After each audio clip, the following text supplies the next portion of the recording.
Blythe's expression was thoughtful, considering the young woman who was now mistress of Montclair, the property adjoining their plantation. "Well, I must say I'm glad to hear that. Having someone as cheerful as Faith about will do Davida a world of good." Blythe sighed.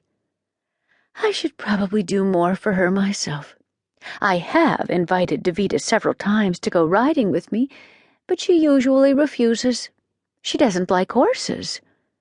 Blythe's voice trailed off, as if wondering why anyone, given her choice of fine horses and beautiful countryside in which to ride them, wouldn't jump at the chance. "I wouldn't worry about it, Mother. I'm sure Davida is happy enough. Faith says she absolutely dotes on her children." "True. Almost too much, I'd say." "And of course you don't," he teased. "Well, in your defense," he put in gallantly, "I'd say all mothers are much the same, aren't they? At least that's what I've observed." "But I don't think I hover over Scott and the twins as much as Davida does Meredith and Kip. Do you?" Blythe asked in all seriousness. "Especially Kip." "He's her only son," Jeff reminded her. "And I don't suppose I was spoiled at all, was I?" "Oh, that was different.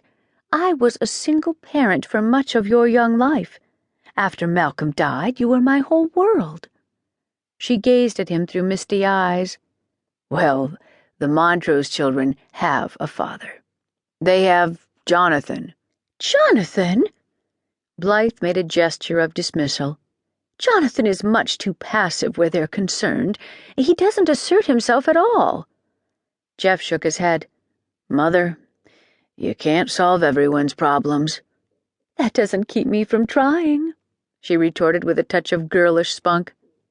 Just then, Harry, the Montrose family groundskeeper, emerged from the little shed and approached them, tipping his cap and asking, "Ready to go across, Miss Cameron?" "Yes, thank you, Harry." Then Blythe said to Jeff, "Goodbye, dear. Thank you again for a beautiful job. I know Rod will be pleased." Jeff leaned down and kissed his mother's cheek, then helped her into the wooden boat. He untied the tow line and threw it to Harry in the prow, who shoved off from the dock. As he stood watching the boat glide over the smooth surface of the water into the distance, Jeff unconsciously composed a painting. What a picture his mother made against the gray November sky, he thought. Her auburn hair aflame under the brown velvet tricorn hat, the still firm chin in profile, the slim lines of her body so gracefully erect. Returning Jeff's farewell salute, Blythe sighed. He was probably right. Perhaps she was as much of a smothering mother as she considered Davida Montrose to be. But Jeff was so special.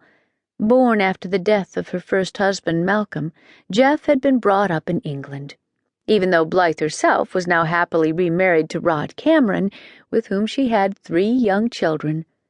Her firstborn held a unique place in her heart. She had wanted only the best for him, always. Happiness, love, success. Now he seemed to be achieving most of her dreams for him. His chosen career as an artist was progressing nicely. His paintings were more and more in demand. His wife adored him. His marriage ideally happy. She remembered how she had had to reconcile herself to his elopement. Faith Devlin was the daughter of Garnet, whom Blythe had considered her rival because she had once been in love with Malcolm. But that was a long time ago. "I will not dwell on the past," Blythe told herself resolutely.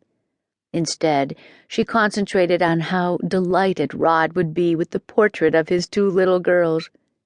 She recalled how thrilled he had been when their son Scott was born less than a year after their marriage. The birth of the twins had been an added blessing. Unconsciously, Blythe shook her head, remembering the night they were born, a night marked by a wild storm that had lashed Mayfield County. So furious was the wind and driving rain that several of the towering